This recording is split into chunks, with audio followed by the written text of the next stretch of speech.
Why gender matters for effective adaptation to climate change. The impacts of climate change, including seasonal changes, sea level rise, and extreme weather events, are already affecting people's lives in both subtle and devastating ways.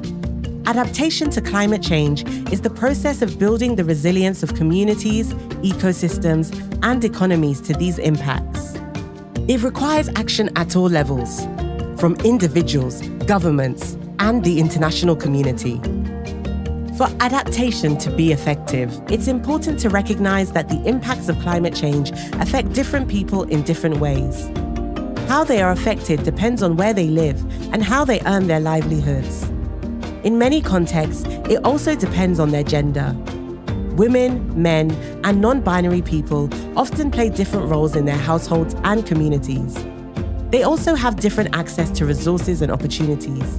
These differences influence their vulnerability to climate risks, as well as their capacity to prepare for and manage the impacts. Women and non-binary people are often at a disadvantage as they face barriers in realizing their rights due to norms, traditions, and policies that perpetuate gender inequality.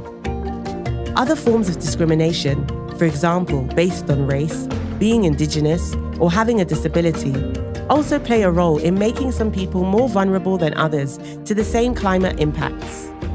This means we can't look at gender in isolation.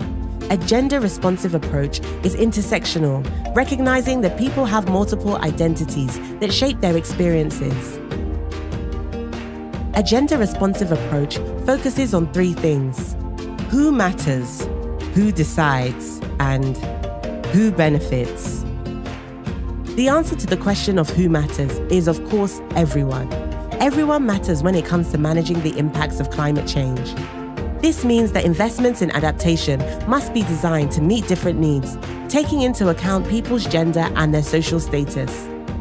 When it comes to who decides, we must consider who is typically excluded from planning and decision-making.